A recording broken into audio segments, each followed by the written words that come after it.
초대교회 때의 성찬은 지금 우리가 하는 것처럼 빵 조금, 포도주 조금씩 먹는 게 아니었습니다.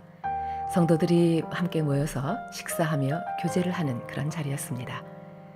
그러다 보니 어떤 사람은 일찍 와서 배가 부르도록 먹고 또 어떤 사람은 늦게 와서 먹을 게 없는 경우도 있었습니다. 그래서 사도 바울은 모두 모일 때까지 기다리라고 말합니다. 주님을 기리는 성만찬 어떻게 해야 하는지 우리 함께 읽어볼까요? 오늘 우리에게 주시는 하나님의 말씀은 고린도전서 11장입니다. 내가 그리스도의 본을 따른 것처럼 여러분도 나의 본을 따르십시오. 여러분이 모든 일에 나를 기억하고 있고 내가 여러분에게 전하여 준 것을 붙들고 있으므로 여러분을 칭찬합니다. 그러나 여러분이 깨달았으면 하는 것이 하나 있습니다.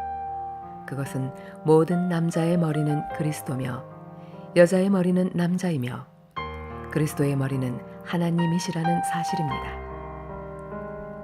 남자가 머리에 무엇을 쓰고 기도를 하거나 예언을 하면 그것은 자기의 머리가 되시는 그리스도를 욕되게 하는 것입니다. 그러나 여자가 머리에 무엇을 쓰지 않고 기도를 하거나 예언을 하면 그것은 자기의 머리를 욕되게 하는 것입니다. 그것은 삭발한 것이나 다름이 없습니다. 여자가 머리에 무엇을 쓰지 않으려면 머리를 밀어버리십시오. 머리를 밀어내는 것이 여자에게 부끄러운 것이라면 무엇으로든 머리를 가리기 바랍니다. 남자는 하나님의 형상과 영광이므로 머리를 가려서는 안 됩니다.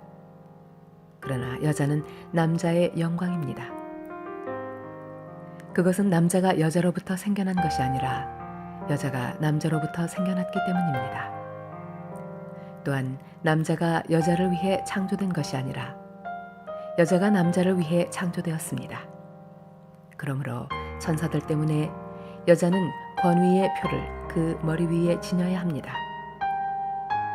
그러나 주님 안에서는 여자가 남자 없이 독자적으로 존재하지 않고 남자도 여자 없이 독자적으로 존재하지 않습니다.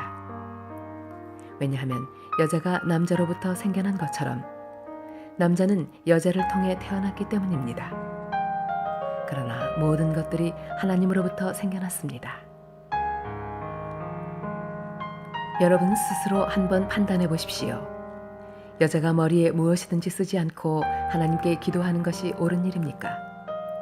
자연 그 자체가 여러분에게 교훈하듯이 남자가 머리를 길게 하면 명예롭지 못합니다. 그러나 여자가 긴 머리를 하는 것은 그 여자에게 영광이 됩니다. 긴 머리는 여자에게 머리를 가리는 역할을 합니다. 이 문제에 대해 다른 의견을 제기하는 사람이 있다면 내가 말할 수 있는 것은 우리나 하나님의 교회나 이것 외에 다른 풍습은 받지 않았다는 사실입니다. 이제부터 말하는 내용에 대해서는 여러분을 칭찬하지 않겠습니다. 그것은 여러분의 모임이 유익이 되는 것보다는 해가 되기 때문입니다. 첫째로 내가 듣기로는 여러분이 교회에서 모일 때 파벌이 생긴다고 하는데 나는 그것이 어느 정도는 사실이라고 믿습니다. 여러분 중에서 누가 하나님께 인정받는 사람인지 분명하게 드러나게 하기 위해서는 다른 점도 있어야 할 것입니다. 그러니 여러분이 한자리에 모여 나누는 식사는 성만찬을 나누는 것이 아닙니다. 먹을 때 각자가 자기 것을 먼저 갖다 먹어버리기 때문에 어떤 사람은 굶주리고 어떤 사람은 술에 취합니다. 여러분에게 먹고 마실 집이 없습니까? 여러분이 하나님의 교회를 멸시하고 가난한 사람들에게 굴욕감을 주려는 것입니까? 내가 더 이상 무슨 말을 하겠습니까? 이런 행동에 대해 잘했다고 칭찬할까요? 이번 일에 대해서는 절대로 칭찬할 수가 없습니다. 내가 여러분에게 전해준 것은 주님께 받은 것입니다. 주 예수님께서 배반당하시던 날 밤에 빵을 들고 감사 기도를 드리신 다음 빵을 떼시고 이렇게 말씀하셨습니다. 이것은 너희를 위한 내 몸이다. 나를 기억하면서 이것을 행하여라. 똑같은 방법으로 식사 후에 잔을 들고 말씀하셨습니다. 이 잔은 내 피로 세우는 내 언약이다. 이 잔을 마실 때마다 나를 기억하면서 이것을 행하여라. 여러분은 이 빵을 먹고 잔을 마실 때마다 주님이 오실 때까지 주님의 죽으심을 전하십시오. 그러므로 누구든지 합당하지 않은 태도로 빵을 먹거나 주님의 잔을 마시는 사람은 주님의 몸과 피를 범하는 죄를 짓는 것입니다.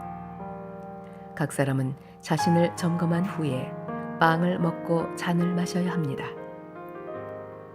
주님의 몸이라는 인식이 없이 먹거나 마시는 사람은 자기에게 내릴 하나님의 심판을 먹고 마시는 것입니다.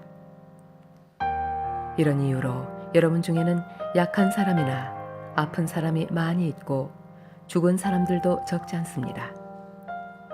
우리가 자신을 분별하였더라면 심판을 받지 않았을 것입니다. 그러나 우리가 지금 주님에게서 심판을 받는 것은 세상과 함께 심판을 받지 않기 위해서입니다. 그러므로 나의 성도 여러분, 여러분이 먹으러 함께 모일 때 서로 기다리십시오. 배고픈 사람이 있으면 집에서 식사를 하도록 하십시오. 그래서 여러분이 모이는 것이 심판받는 모임이 되지 않기를 바랍니다. 이 외의 다른 문제들은 내가 여러분에게 가서 알려드리겠습니다. 아멘. 우리에게 주신 하나님의 말씀이었습니다. 사랑하는 주님, 한몸 가족들이 주님의 떡과 포도주를 받을 때마다 주님의 죽으심을 기억하고 기념합니다. 주님께서 우리에게 생명을 주셔서 사랑해 주신 것처럼 우리도 서로를 배려하며 사랑하게 하소서. 우리 주 예수 그리스도 이름으로 기도드립니다.